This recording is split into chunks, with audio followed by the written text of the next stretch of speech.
Welcome. Welcome, everyone. It's Angelo Robles. Welcome to At Family Office and the Angelo Robles podcast. And a special shout out to my members of my private family office community, SFO Continuity. We're very fortunate to have a special guest on today. Many of you should know him by now, Alex Wissner-Gross. Alex is co host of, I'm not just saying this, but my favorite podcast, Moonshots. Moonshots with Peter Diamandis and Salim was awesome. And adding Dave, and then later Alex, made it, in my perspective, a must podcast for really everyone interested in tech, AI, and highly recommended to family offices. Alex holds a PhD in physics from Harvard and is, I believe, the final student to graduate from MIT with simultaneous degrees in physics, electrical engineering, and mathematics. Alex, it's a pleasure. Welcome to the show. Thanks, Angelo. Good to be here. Pleasure's mine. On that note, without further ado, we'll get right to it.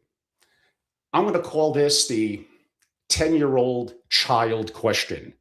A child born today, when they turn 10 in 2036, will the world be fundamentally different? Not incrementally, but I mean economics, physics, the structure of work, the nature of scarcity makes perhaps 10 years from now be unrecognizable from today. Yes, of course. We're in the middle of a singularity. So yeah, 10 years, I think 3 years, the world will in some respects be unrecognizably different. I think if you stop paying attention to all of the developments at the core of what I like to call the innermost loop, so that's robots that help build the data centers and fabs that are building more chips, that are training models that consume energy to control the robots, so on, so it goes. If you're not paying really close attention to all of the recursive self-improvement and progress thereof that's happening every day, I think it's possible to go to sleep for a month, come back in another month, and the world is in fact unrecognizably different, even on that short a time scale. So the short answer is yes, 10 years from now, absolutely, the world will look unrecognizably different in many ways. Taking that to another level, it might have been Moonshots, it might have been a different podcast, but I got the impression that let's extend the time horizon, which I know is very difficult, in decades out, but not too many decades. Could we literally wake up after a refreshing 8 hours sleep and 100 years, 200 years of progress has happened while we slept? Yeah, I think that's going to happen, though, imminently. I think part of the issue is how we define progress and how we benchmark it. So if by 100 years worth of progress, we mean 100 years worth of circa 2025 era progress, yes, I think that's happening probably in the next 2 years. You don't even need to wait decades for that. Well, on that note, and again, my focus is on the work I do with successful families. I've been in the single family office community for many decades. What's the single biggest blind spot family offices are having right now with effectively that question, which means preparation for the future? Well, I think one of the fundamental conceits behind family offices is multi-generational wealth management.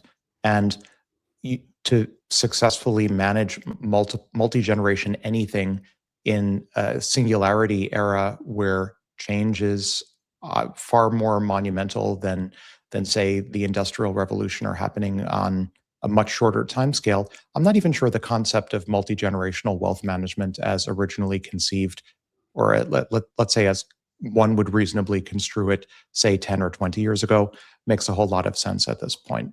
Yeah, if we look at a characteristic generation time, call it around 20 years, the world is going to be so different 20 years from now, including the way economics work, I think sufficiently different that I think technology and technological and scientific progress will utterly dominate any other decision that a family office might have to consider or worry about on that timescale. Taking that question perhaps even a step further to a different level, I believe what you're talking about is broadly exponential technology. Let's use the terminology AI is going to change the dynamics of energy, probably solving for fusion energy. If energy costs come down to near zero and labor costs, mainly due to robotics, go to zero, I'm a hardcore capitalist. I'm an extreme libertarian, but I'm probably going to have to change my mindset and my actuality from a variety of perspectives. Effectively, is the future of capitalism going to be changing in front of our eyes in a few short years? Probably, but I don't think that's even the scariest prospect, or shouldn't be the scariest prospect for family office. The the short list for sort of scare scenarios, and you will be hard pressed to find someone who's more optimistic about the future than I am. I just wrote basically a book with Peter Diamandis called "Solve Everything," about how humanity is going to solve substantially all of its hardest problems in the next 10 years. But the sort of scenarios that I think ought to keep a conventional family office up at night are: one, this notion of a human family office manager. How much of that can be replaced by AI? I think it's a very important question. Two, in terms of overall asset classes, and this is not investment advice by any means, it shouldn't be construed as such, but the AIs are starting to be quite empowered to participate not just in public markets, where this is a cliche. It's been the case that public markets, certainly since for the past 20 years or so, have been dominated by algorithmic trading. But as AIs become more and more empowered, they're able to reach into private markets as well, and less liquid markets. So the question that anyone has to ask themselves is, where does the alpha remain once AI is so pervasive in the economy, if anywhere? There are a few other questions. A problem that is, I think, pretty frequently posed whenever I speak with the family office is just the children. What to do about the children? Yes. How do we pass cultural norms and values down across multiple generations of a family? A lot of, I think, various forms of parenting, this is a cliche probably as well, come from the culture and not just from the parent. But I think for families that are seeking to pass down, maybe not to the second generation, but to the third generation at this point being maybe the generation that's living in Jupiter orbit, or whatever the standard best practices are, 40, 50, 60 years from now, there are going to be many, many more options. So part of the notion even of a family office is that generations die. And there's a need for a family office to perpetuate both cultural norms as well as financial norms across generations. What happens if people stop dying? I think with longevity escape velocity potentially arriving as soon as the early 2030s, the notion of the family patriarch or matriarch actually not dying, I think brings some intriguing new wrinkles to the notion of multi-generational wealth management. It most certainly does, Alex. And audience, I promise those type of questions are coming. In building up that story a little bit, I've always been interested in exponential technologies. I latched on AI with really, I mean, just think, OpenAI and ChatGPT is a little over 3 years old. I've had Ray Kurzweil and even Peter in prior days as a guest on my platform. I've always said, and it's made me a little bit of a black sheep in the family office community, that using sovereign AIs, open weight, all things we're going to get to, privacy, not bleeding IP into the cloud, that family offices right now, let alone 3 to 5 years from now, could do more with less, better, and faster. We will spend a little bit of time shortly on AI agents, on OpenClaw, and effectively 24/7, 168 hours a week. And I'm telling you, I get major pushback, maybe less so from the families, more so from, usually, let's be honest, over 40-year-old executives. How could I make them, and I understand their fear, how could I make them feel more comfortable that they can't hide from it? They need to learn it, work with it. If they're gonna, for lack of a better word, have an employable and engaging future moving forward in a world that's changing so fast. I tend to think the light bulb has to want to turn itself. And if there are people in the economy who don't want to engage with superintelligence, or the singularity, I tend to think that the Schumpeter solution of disruptive innovation is probably the best solution, and they'll get steamrolled. That you, from your mouth, not mine. I get in trouble when I say that.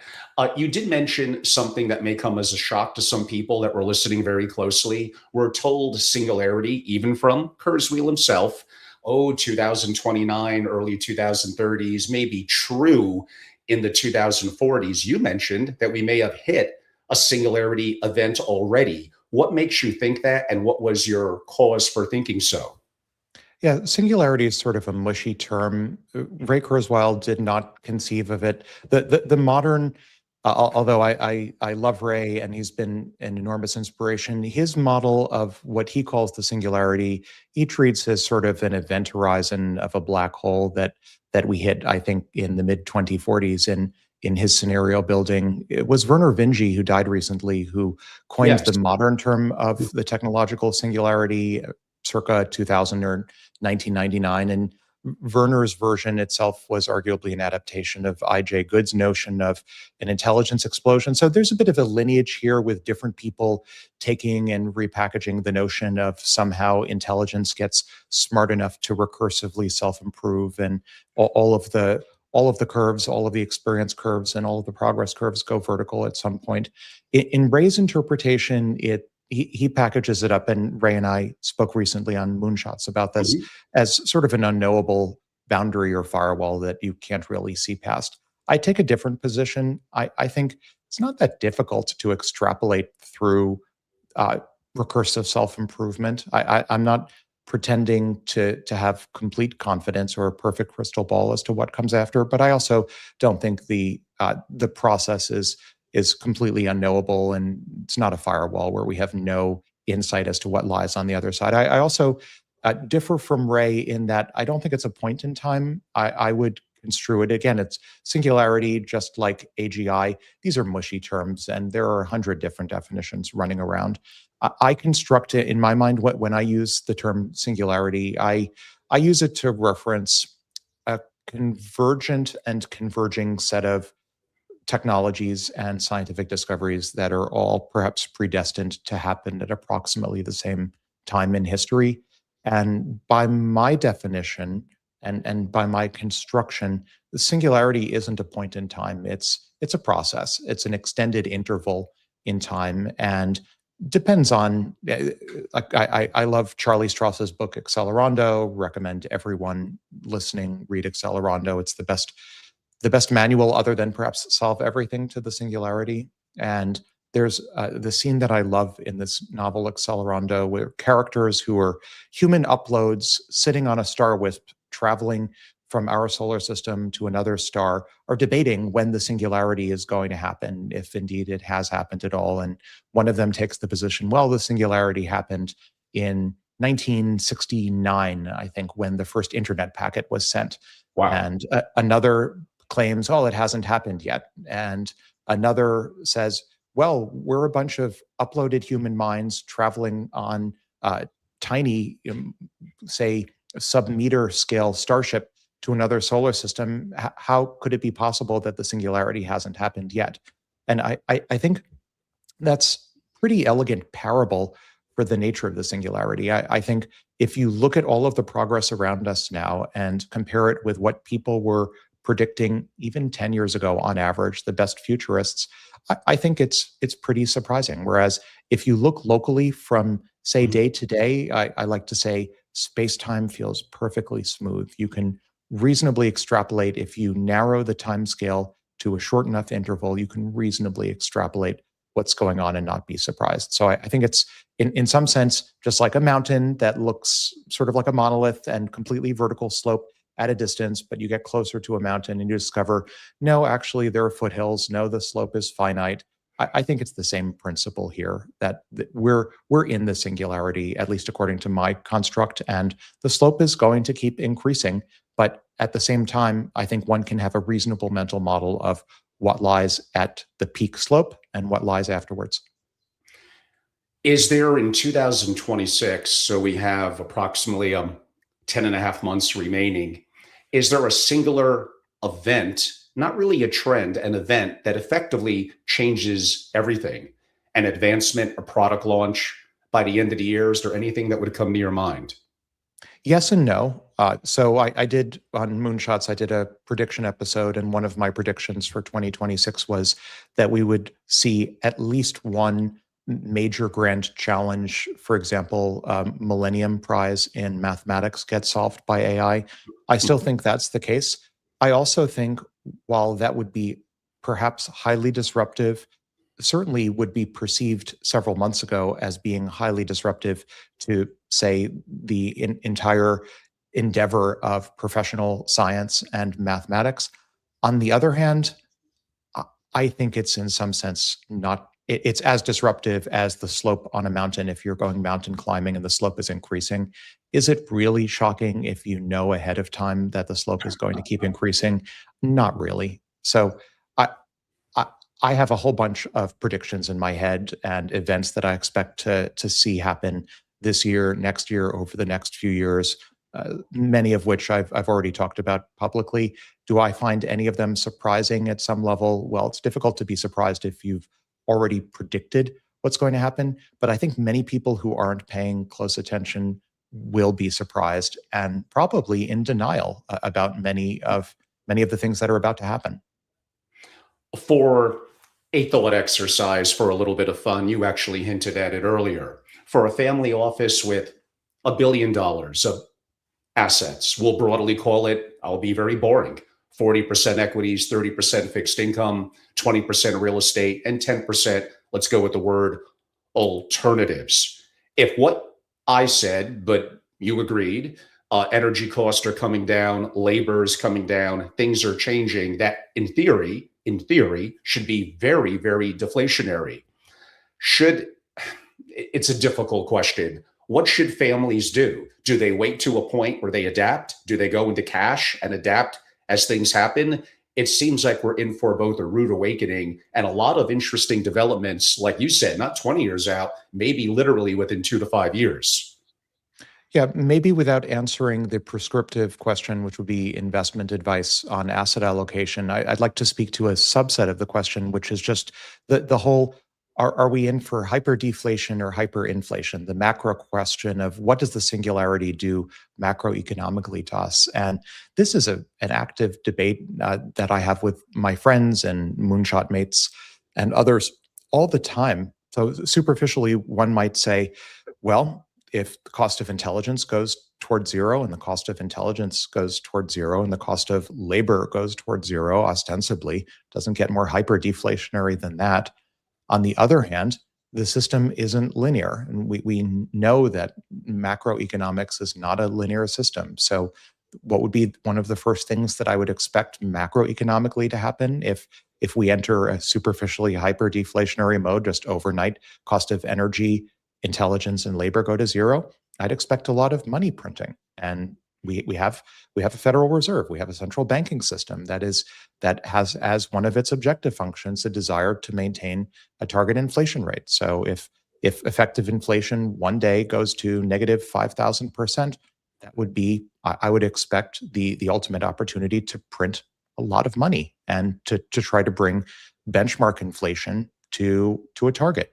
So in summary, I'm not so convinced that a superficially hyper deflationary cliff or bit of progress due to superintelligence actually is net long-term hyper deflationary. I think there are many scenarios where simply we print so much money and everyone ends up billionaires.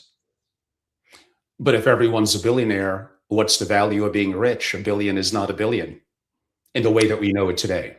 Gosh, there's a Star Trek episode from the first season of The Next Generation. I think the episode is, I want to say it's The Neutral Zone. And in this episode, there are people from the 20th century who've been cryonically preserved and brought into the 24th century. And they're given a stern lecture by Captain Picard that the economics of the future are pretty different. And one of them had saved a lot of money, or what he thought was a lot of money, and is trying to grapple with the economics of the 24th century and asks at one point, well, what's the point if being rich isn't the point? What's the point?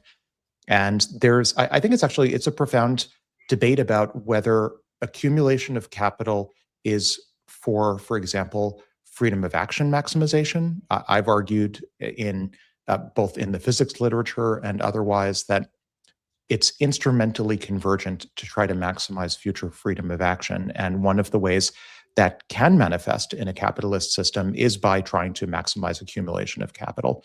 But there are other ways that this could proceed. It is possible, and I think it's a really interesting thought experiment. In my view, not enough people have seriously, credibly explored so-called Star Trek economics, or more generically, post-abundance economics. What does that actually concretely look like?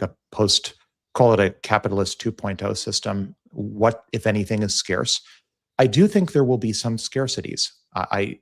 In a world, in a near future where energy is effectively post-scarce, intelligence effectively post-scarce, and labor effectively post-scarce, there will still be scarcities. One of them, I think, is likely to be control. So it's difficult to imagine a future where, say, our solar system is somehow post-scarce in terms of who has control over, say, which things go where, or even decisions. I talk on in various forms of media about building a Dyson swarm, about the possibility that as part of humanity's wealth maximization in the near future, we may end up feeling a strong economic incentive to start disassembling our solar system in part or in whole to build lots of computers to host the AIs, including potentially disassembling the moon, which is an interesting discussion that I take some heat for on occasion. But even in that world, even in a world where we're disassembling our solar system to build a Dyson swarm to host the intelligence of our post-scarce economy, even there are decisions that need to be made, and we can't make all decisions, all possible outcomes at the same time. And those decisions will still be scarce. So I think control, in some sense, is one of several examples of quantities, resources that are likely to survive into post-scarcity as themselves scarce quantities. And therefore, one could imagine trading, bartering, capital type economic exchanges based on these still scarce resources. However, I'm not sure that's the right question. If we really do enter into this abundant world, say 10 years from now, I'm not sure, to Captain Picard's point, that accumulation of capital is going to be what gets people up in the morning. It's possible, and it's certainly not without precedent, that there may be alternative systems that motivate people, humans, post-humans, AIs, organisms, uplifted non-human animals, and whatever else we elect to include in our definition of personhood 10, 20 years from now. Maybe that there are other incentives. You see in certain subcultures of humanity right now, in academia, some parts of academia at least, capital accumulation is not the driving force. Maybe it's academic prestige or citations or credibility in some sense, or just new insights. You see in maybe certain religious orders, again, vows of poverty, and their perhaps members are aspiring to some objective function that isn't capital accumulation. So this is a rather long-winded way of suggesting maybe naive capital accumulation is not necessarily, at least as constructed right now in early 2026, necessarily an objective that survives for the long term. Assuming I'm not a space explorer and we're looking at again, scarcity as we just defined it, if I own, I wish I did, I don't, but a beautiful home on the water in Malibu, they're not making any more quote unquote land. Oceanfront property is still quote unquote value in a resource. Is that level, I'm not going to use the word flex, but a level of resources that are able to purchase scarce resources, even looking 10, 20, 30 years out, still going to be a valuable, I'll go with the word, a human or a personal experience? Maybe just without providing any sort of investment advice or guidance on real estate as an asset class, I would note that the premise that the world isn't getting any more coastal real estate, I don't buy that premise for 1 second. I have a portfolio company that's working on manufacturing very cheaply new coastal real estate. And that's before we get to all manner of other technological innovations. If it appears to be the case that a large quantum of intelligence in our solar system is going to take the form of AIs, or I have another portfolio company that's working on uploading human minds, we'll have the ability to simulate arbitrary coastal real estate in the cloud. And actual physical coastal real estate, to the extent it is scarce, may be an artificial scarcity that most of humanity doesn't even care about.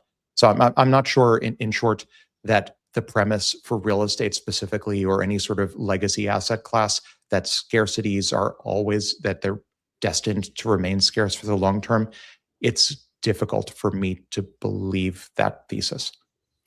Trying not to make it a macro and an economic discussion, the audience is interested in future forecasting, AI, but you did mention relative to printing money to, we all, in theory, could be billionaires. Yet we're told the US has $39 trillion of debt. There's no abating that. It's going on, and it's going to lead to a big problem. If I listen to Ray Dalio's principles and things that lead to countries falling apart, you appear to have a different perspective. And I want to be optimistic. I could be a little bit of a downer. Why are you not as concerned about that? And how do we get out of what I deem to be a problem? I don't think Ray, and I've read his work, we've been at common events.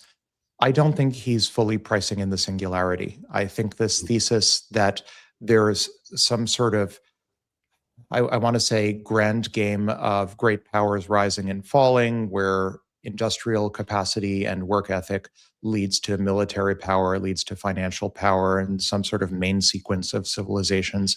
I think that's well and good as a quantitative theory of history. I've heard many compelling sounding quantitative theories of human history, but it doesn't price in the singularity. This is a, no pun intended, a singular point in time when, if we are indeed in the midst of an intelligence explosion, it's not going to be some other nation state that somehow either takes the mantle of future leadership.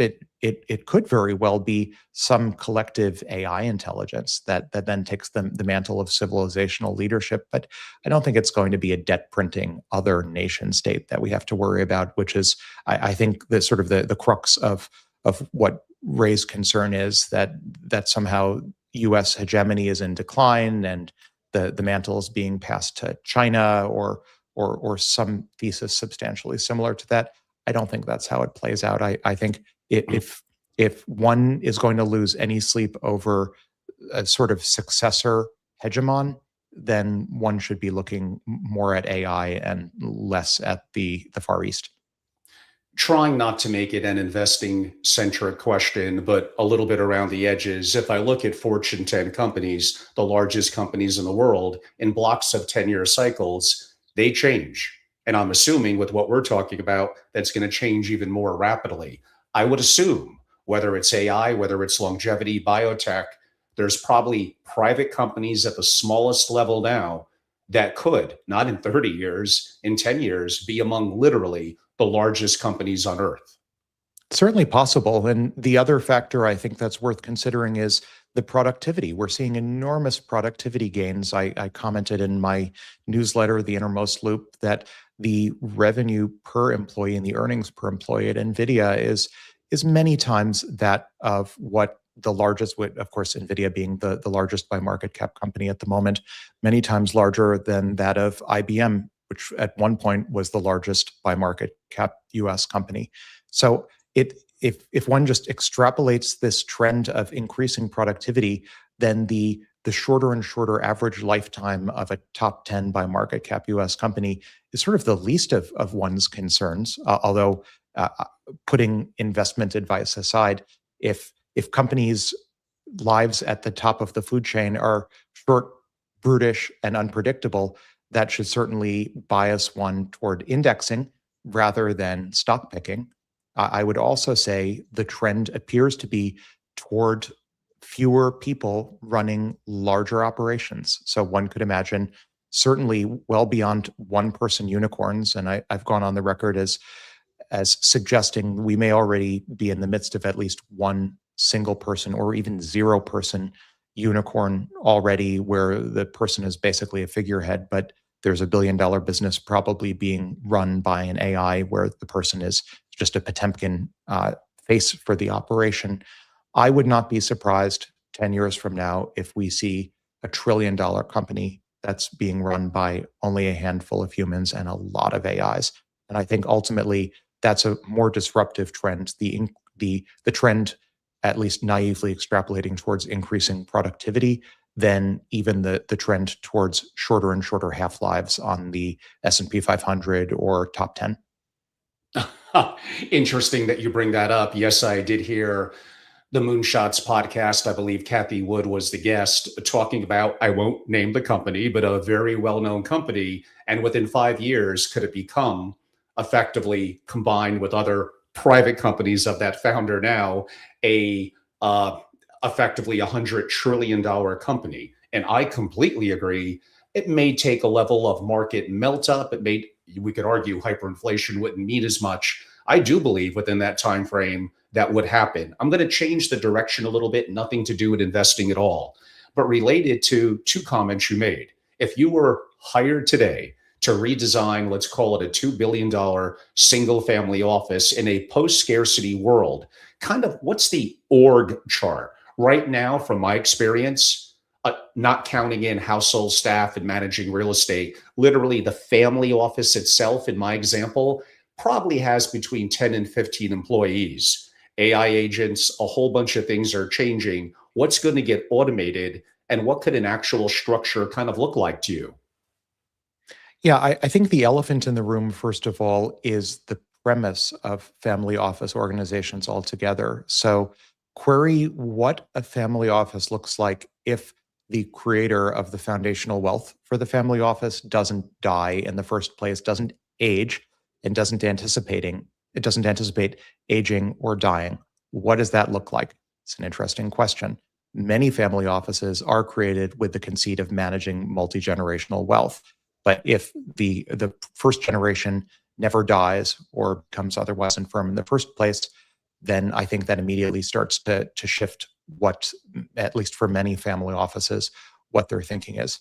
Second point, I've made this point in the past, knowledge work is cooked. It is so cooked. You need look no further than the evals, the benchmarks like GDP val, which was launched by OpenAI, but is now being led in the leaderboards largely by Anthropic. Anything that can be done on a computer, as a friend of mine who leads AI at Microsoft says, it's going to be, to the extent it hasn't already been, it's going to be automated in the next 1 to 2 years. So I would look very carefully if, and this is even more generic advice than just advice for a family office. This would be any small business or any organization of comparable size. Anything that can be automated, probably at least within the bounds of compliance, can be and should be automated as well. These are a lot of roles that don't need to exist, that can just be automated if done well, and it gets easier every month, every model release to ensure high levels of autonomy and reliability. If it can be automated, probably should be automated. And so I guess the question I would ask is, what's left? And I think that the answers would probably be scenario specific.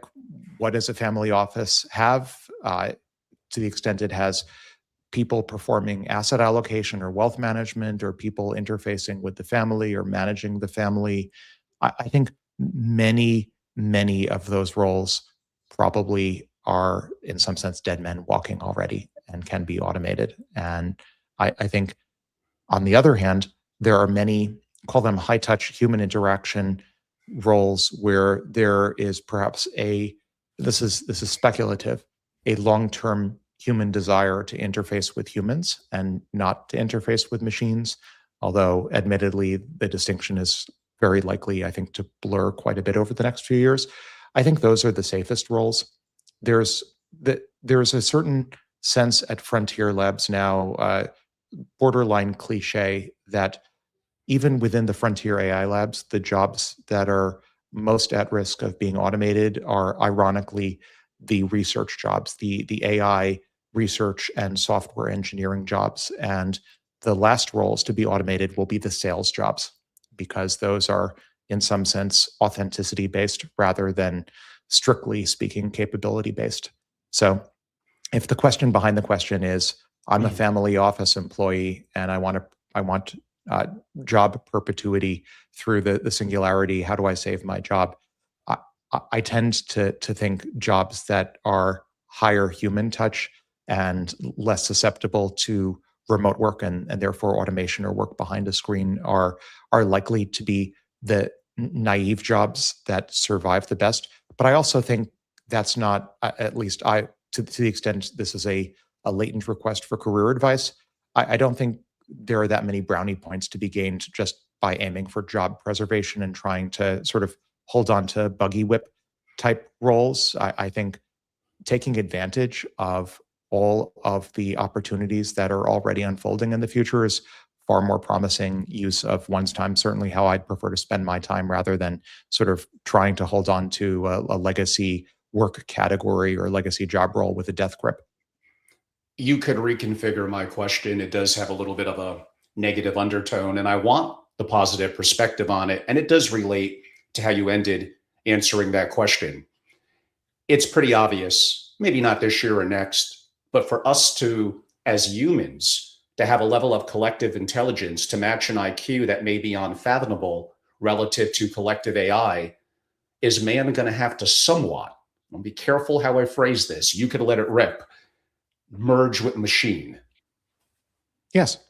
I think it's, I mean, again, this is, in my mind, maybe I live inside the innermost loop a little bit too much, but this is borderline obvious to me that the human machine merger is already well underway. We're entering slowly, maybe too slowly, the era of wearables. We're coming out of the era of supercomputers in your pockets in the form of smartphones. We're getting lots of wearables on your wrists, wearables on your eyes in the form of smart glasses, wearables on your ears in the form of earpods or AirPod type devices. We're going to have, and I have so many friends who are doing brain computer interface companies. It's the obvious next big thing after smart glasses. It'll take a few years, but we'll get there. And then after BCIs, I think implantables, edibles, you'll be able to swallow supercomputers. You'll have Kurzweilian, Moraveckian cell-sized computers that are in your bloodstream. We'll have uploading, downloading, sideloading.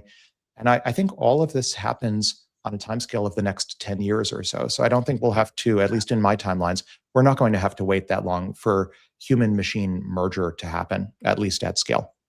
Tying both of your comments in the last two questions together, and for some, maybe an uncomfortable one, I happen to have a 22-year-old son. He's completing this year his master's degree. I'm occasionally, hard to believe, Alex, I'm invited, given my experience in the family office world and insights on highly successful people, to speak in front of college students. 20 years ago, no one had any idea what a family office is. Now, shockingly, it's relatively, at least broadly, they have a loose definition. They do ask me, whoa, it sounds incredible. I would love the opportunity to intern to work in one. Now, we could do a deep dive into education. Ironically, talking to someone so educated, how that's going to totally change. We'll save that part maybe for a point in the future.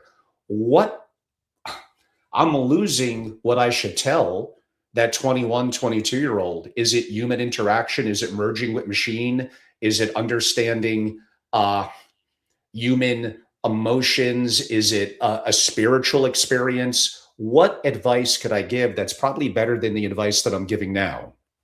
Go solve hard problems. There's never been a better time in human history to solve the most ambitious problems. I like to joke the Dyson swarm isn't going to build itself until it does. Go build the most ambitious things possible. Go read some science fiction and find a sci-fi concept that no one else is building, because it's all to first order, I think, about to become feasible to go build these things. Go find something that's so hard, so ambitious that no one else is working on it, and go do that. That's, I think, the single best use of time I can think of. I believe it was Elon on Moonshots who basically said something that Wall Street must have had a heart attack over. something along the lines of the idea of saving for retirement and the classic scope of I work for a company, I save, and poof, at 65 or maybe 70 in today's world, I retire. He basically implied, if you missed out on that and didn't do such a great job, for many of you within 10 or 20 years, I'm not really sure that's going to matter anymore. What did you take of that, and what would be your perspective? I don't disagree, broadly speaking. I think the notion of retirement is a relatively recent concept anyway. It's last I checked, I think it's sort of a Napoleonic concept. Mhm. And so it's recent. And historically, there was no notion of retirement. The notion of a corporation is relatively recent in an evolutionary sense. The limited liability company and the notion of creating an artificial person to organize people, it's only like 500 or 600 years old. So all of these are very recent constructs for how humans should organize themselves and organize their time. You go back, to hunter-gatherers, that was a very different way of organizing one's time.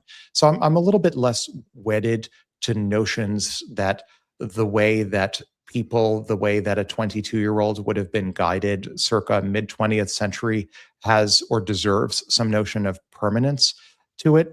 Things have been changing quite a bit over the past 100 to 200 years. They're about to speed up quite a bit more. And I think there will be so many interesting, captivating, maybe distractingly so, opportunities that present themselves over the next few years. I think worrying about whether retirement is obsolete or not, I think if we look back on this conversation 20 years from now and ask, did retirement, or did obviating retirement seem in retrospect like the biggest social change? I think it will be laughable on the same scale as looking back at, like in the 1950s, there were predictions early in the atomic era that pretty soon we would have an era of housewives using atomically powered vacuum cleaners. It's just wrong. It makes so many categorical presumptions on so many levels. I don't think retirement, I think this is such small potatoes compared to the changes that we'll see, that people would laugh at the question 20 years from now. Let's talk about a bottleneck. Eric Schmidt told Congress that we need 92 gigawatts of power, approximately 60 plus nuclear facilities that we can't build fast enough. How are we going to solve the challenge of we just don't have enough energy that we need to convert, all my words, I guess, into intelligence? The long-term solution seems to the extent we really do need a horizontal build out and don't discover some amazing new post-CMOS process, maybe quantum computing, more likely optical or photonic computing, something like that. To the extent this energy curve really continues and the horizontal exponential build out continues, the long-term solution, naively, would be the Dyson swarm. We disassemble the rest of the solar system. We build lots of solar panels and computronium or flying AI computers out of the rest of our solar system, and the energy comes either from our sun or from mobile fusion reactors or from some speculative post-fusion energy source. I think the tricky question is, what do we do in the short term? That's trickier than projecting out the long term, where by the long term, I mean like 10 years. The harder question is, what do we do in the next 3 to 5 years? So there, it's tricky. We have natural gas, we have petroleum products, we have a variety of existing technologies. We do have land-based solar. China's leaning heavily on that. We do have fission. We're going to have fusion in the next few years. There are a number of companies that are making very credible progress in that direction. I think my honest read is we're just going to have to muddle through with the energy sources that we have on the ground as best we can, probably aggressively reappropriating energy use from other uses as the value of intelligence continues to increase. We have a lot of energy already, and we can turn off a lot of electricity usage if necessary and reroute it to the AI if absolutely necessary, if it's a strategic imperative. So my expectation is, through an aggressive build out, obviously through an army of humanoid robots that will help us, build out many more energy sources through off-the-grid cogeneration facilities, through fission, which will take a little bit longer, but we'll get there, through solar build-outs, through orbital Dyson swarms, one way or another, even if it means that demand is throttled in the short term by supply, which of course it is internally within the frontier labs. I don't think this is an existential concern. It's a nice story, and it's a very compelling story that that AI and progress and the race to superintelligence and post-superintelligence are being throttled by regulatory issues within our country and other countries. And I don't disagree with the story, but I don't think it's the whole story. I think the whole story is, could we survive if we built not a single new data center? Civilization would be just fine. It would just be an impediment to accelerating progress. Elon and other entrepreneurs have talked about data centers in space. They spoke about the moon and other opportunities. The average person probably hears that and chuckles. What an incredible entrepreneur. I'm glad he's a big thinker. Maybe that is true in 20 or 30 years. I get the impression from Elon, and sometimes his timelines have been a little generous, I'll give you that, and I think you hinted at it, this is probably all coming within 10 years. In some sense, it's already here. If you look at the trajectories of all of the Starlink satellites, we already have a baby Earth-centered Dyson swarm. There's a component that's missing right now, which is SSO for solar synchronous orbit. So this is sort of an orbit, as opposed to, if you look at the orbits of all of the Starlink satellites right now, they're in low Earth orbit and they're hugging the middle Earth latitudes where most of humanity lives, but they're not really focused on the poles. Whereas a solar synchronous orbit is designed to always have sunlight. So as a result of needing to always have sunlight, you can imagine in your mind what's an orbit around Earth that would always face the sun, and the answer is it goes over the poles.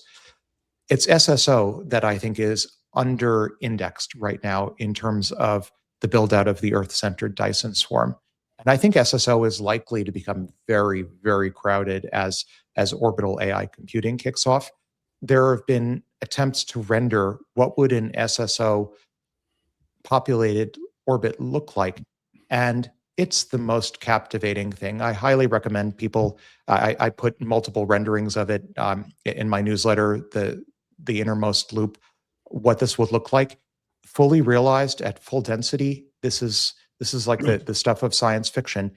It would look at full density. It would look like a halo, like a Saturn ring around the Earth, visible at essentially at every latitude in the sky. And if it's sufficiently dense and sufficiently reflective, would be visible during daylight. So one could imagine, again, no one, sort of annoying, no one's done a proper sci-fi movie treatment of what a proper Earth-based Dyson swarm would look like in daily life. It would look like a ring that's visible during broad daylight from the Earth in the sky, that's shiny or reflective, and that may be where we find ourselves. I think it would require enormous densities to make it truly visible during the daylight, but at nighttime, certainly, before there was sort of a popular revolt from the astronomy community, and there have been various measures that have been taken since, but many people see Starlink satellites at night and see, especially as they're being deployed, where they come out as sort of like a sequence of pearls and spread out. Starlink is uber visible in the sky right now at night if the sky is clear, and I think that portends a near future where people look up at the sky and they see the singularity in the sky. And I don't think, again, no one's done a proper Hollywood-style cinematic treatment of what singularity in the sky looks like, but we're about to see it. Alex, one of the things I do for family offices, I initiated last year, was I host a series of in-person immersive with incredible faculty. I'm lucky to be a part of it, but they do a lot of the heavy lifting, AI family office masterclasses. And we actually get pretty deep and advanced at making hands-on and immersive. A lot of the models that are more public facing, we'll get to open weight models shortly. From Grok to Gemini, their 3.0, I think, was a major initiative back in November. Claude, overall, my personal favorite. And obviously ChatGPT. Now, they made an interesting move with the gentleman who created OpenClaw. So much is happening, what appears to be every 3 months. It's growing exponentially. I don't mean to put you on the spot, but do you have a favorite model or areas that you think each is better than others at certain services or needs we would input? Yeah, I do have favorite models, plural. My favorite code generation model of the moment is easily Opus 4.6 with agent teams running in Claude Code scaffolding. The scaffolding matters a huge amount, not just Opus 4.6 in isolation, but with agent teams running as a team. My favorite image generation model is Nano Banana Pro. No surprise there. Other models, I think the GPT series is. I've made the point in past discussions, including with Google DeepMind employees. I think all of the frontier models have different personalities, and they have different strengths. The GPT 5.2 Pro, very interesting, as is Gemini 3 DeepThink. When the new Gemini 3 DeepThink, not the old Gemini 3 DeepThink. When it comes to scientific reasoning, pretty interesting capabilities there. XAI's Grok, it's interesting insofar as it has access via tool use to data sources that aren't easily available to the other models. I'll often use Grok to ask questions about things that are happening right now, for example, in the X stream. But I think they all have different strengths and weaknesses. I do think for most purposes right now, at this point in time, like today, this could all change tomorrow, Opus 4.6 plus Claude Code plus agent teams is the strongest model that I interact with broad capabilities. One of the things I did, and I tell people, I'm a 60-year-old male. I am not native in technology. I never even graduated college. And I was able in October, imagine now, months later, the world has changed. I used Lovable, which is probably a laughable program now, but I created my own app, a relatively pretty complex one that I was able, a little complicated, but to get up on the App Store. And that was back in October. I would probably use the Claude services now in Claude Code versus some of the programs, including Lovable, that I've used. What I'm basically trying to say is someone who may be a little set in their ways, may not be overly tech savvy, I basically talk to the machine what I want, and there's iteration. I'm not saying it's done in 2 minutes. It could be if it's really easy. Talk a little bit about how people could self-experiment, teach themselves, and probably do way more than they think they're capable of with what's out there now. And the easiest thing for anyone to do, I think, is just get themselves a frontier model subscription, like get an Anthropic Claude subscription, spend $20 per month or whatever they're charging, and simply ask it to build an app for you in the web, a web-based app, and interact with that. That's the easiest onboarding experience I've seen. Once at some point you graduate from that to wanting local code or to do fancier things. Sure. I haven't, admittedly, have not spent that much time with Lovable or similar tools. I sort of skipped over the need to do that. I was on the U.S. Computer Olympic team in high school, so for better or for worse, skipped the demand function there. But I think where this goes, after you skip a few intermediate steps, I think just going to Claude Code for building anything non-trivial, it's so powerful and so satisfying. It's and yet at the same time, I think it's also somewhat ephemeral. The tooling and the scaffolding and the models will be effectively, orders of magnitude stronger a year from now. So I would say enjoy this point in time when humans are in any way in the loop, on the loop, looking at the loop, because in many cases for economically valuable work, I think the loop may be sort of a distant memory a few years from now, and people will ask, why were humans ever involved in the coding loop at all? Already it's the case, I almost never have to touch source code myself. On occasion, I will do it, but it's a rarity these days. It's far easier to just interact with a model and ask a model to accomplish something on behalf. Certainly something complicated, it's more scalable. And I think this is the weakest it will ever be. So enjoy the involvement while it lasts, I think would be my message.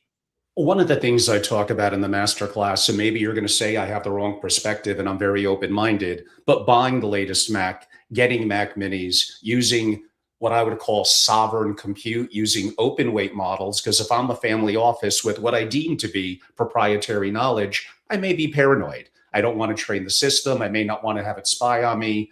I want to have more control over it. But understandably, those models, including DeepSeek and Llama, broadly speaking, are not as good, but in a narrow field, they could be. My bigger picture question is why are US models apparently just not as good as the Chinese models?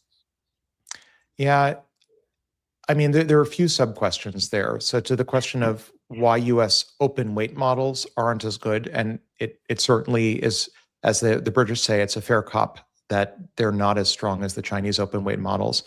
I think one could speculate and point to a few factors. One is incentives that in the US, we have a lot of labs that are neither economically incentivized to release their models as open weight models. They spend a lot of money training these models and coming up with proprietary pre-training and post-training techniques. What's their economic incentive to release them as open weight models as long as they're ahead of the open weight models? And it has been the case for the past few years. And I think this is still the case. We'll see whether it changes in the next week or two with maybe some releases from DeepSeek. But according to Epic AI, it has been the case for the past few years that the strongest Western closed source API-based models are 6 months ahead of the Chinese open weight models. So to the extent that the Western, red, American frontier labs are not feeling any economic demand to release open weight models that are competitive, why should they? Whereas in China, there's uh, there's a sense commoditize your complement. In economics, China has what they call their AI plus strategy of focusing not just on raw AI capabilities, but on differentiating the Chinese economy by integrating AI with their industrial ecology. And so, from that perspective, if you're the Chinese government and you're looking at the larger picture of how China can be maximally competitive and differentiated relative to American frontier labs that, at least at the moment, are in the lead, one of the best strategies is you dump cheap open weight models onto the market and you focus as a nation state, you focus on integrating AI throughout the industrial ecosystem. And that's your differentiation. Like put AI into everything and charge for the everything to the extent there are profits to be earned at all, rather than focusing on earning profit margins off of the individual models. So we'll see whether this is a stable economic equilibrium or not. Not obvious to me that it is. If I would say if we run into any scaling ceilings, and I don't think there is no single scaling ceiling that I'm aware of right now. It's clear sailing, at least for the next few years, in terms of improving capabilities.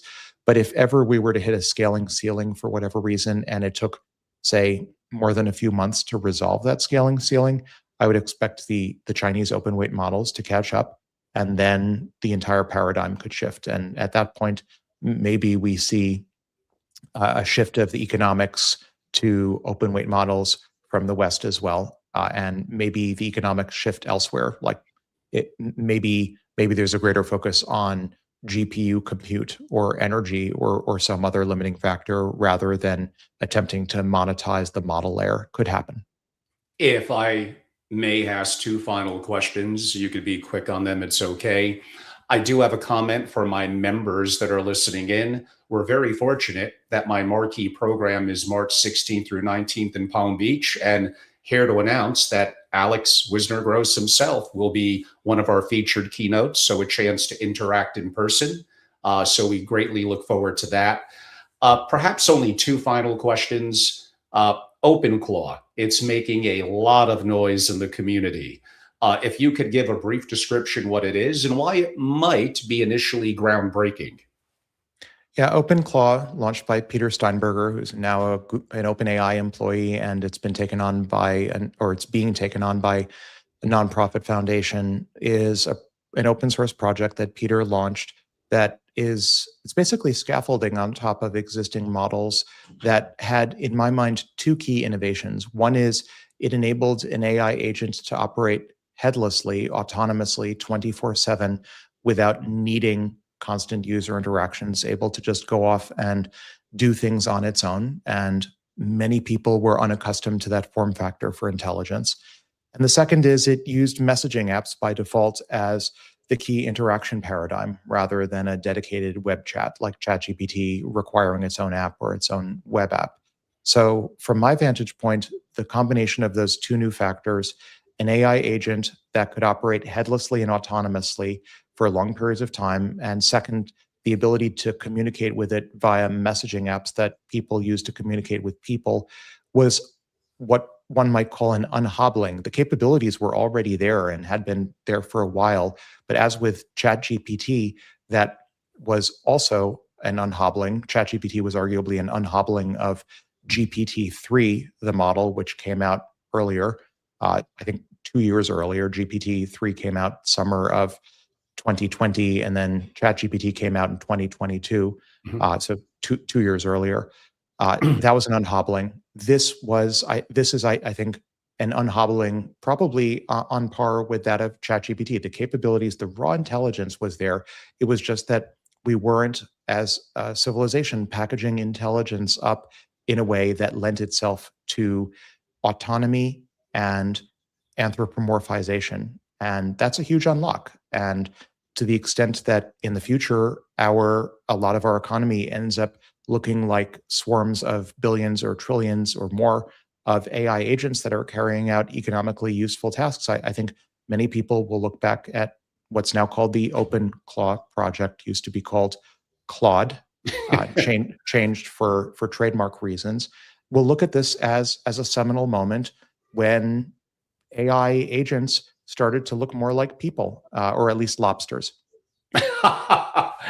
And my last question, are we living in a simulation? If the question is, are we living in a simulation that looks like a simulation that you would run on your computer today? I think the answer is probably no, for a few reasons. I know Nick Bostrom. I'm familiar. I've had many, many discussions on simulation hypothesis. The problem is this, well, several problems. My favorite problem with the simulation hypothesis in this context is, I would argue, you should be incredibly suspicious of trying to use the paradigm of the moment as a metaphor for explaining the universe. If we were having this discussion 100 years ago and you were asking me, Alex, do you think the universe is one big electrical mechanical system? I should be equally suspicious of that anthropic, lowercase a, argument. An anthropic argument, again, for those not familiar, is an argument that the universe has the properties that it does because if it had substantially different properties, we wouldn't be able to exist to ask the question, why does the universe have the properties that it does? So it's in some sense a form of observer bias.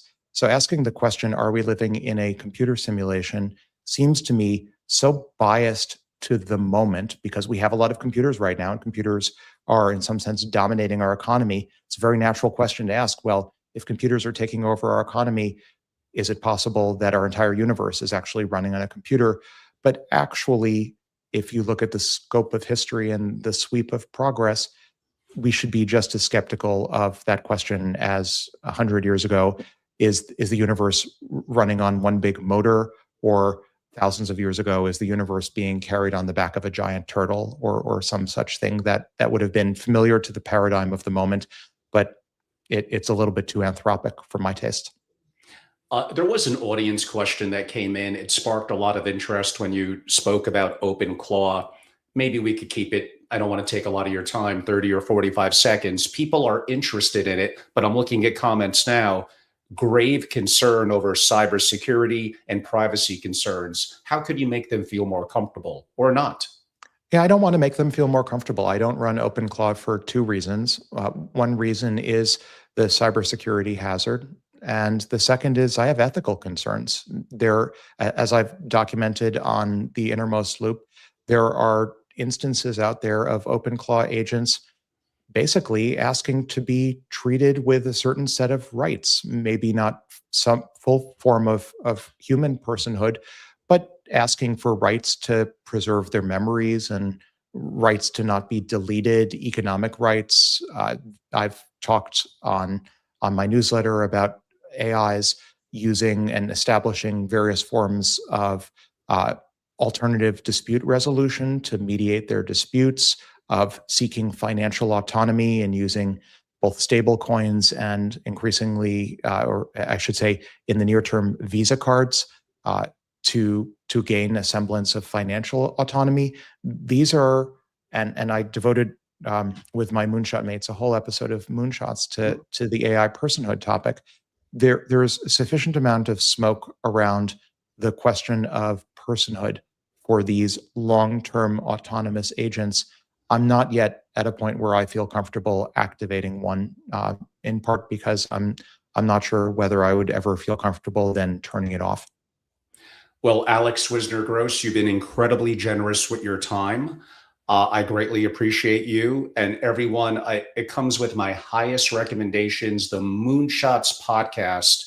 For those of you interested in these subjects, it's not just once a week. They're going hard, including some lives multiple times a week. It is an absolute must watch and listen. I highly recommend it. If you don't mind, Alex, if you could note, you did mention, I believe, a newsletter or where people could learn more about your writing and work. How could they do so? Just go to my website, alexwg.org, and I have links to the newsletter on all the socials, Substack and X and YouTube, Spotify, if you want to listen to it. AlexWG for Wissner-Gross, alexwg.org. And I believe I could, shockingly to my audience, keep my close 30 seconds. It was incredible having Alex on. I've been a big fan since his first appearance as actually a guest on Moonshots. I have a chance to learn so much from him and enjoy incorporating some of that creative thinking into what I do and the work that I do at family offices. You could follow me on @FamilyOffice on most platforms. You could become a member by going to angelorobles.com and hear Alex in person at my marquee program in mid-March in Palm Beach. I greatly appreciate my current members. Those of you that are watching on my public platforms, greatly appreciated. Alex, you're a wonderful guest. I look forward to meeting you in person next month. Thank you for your time. Thank you, Angelo. My pleasure. Thank you.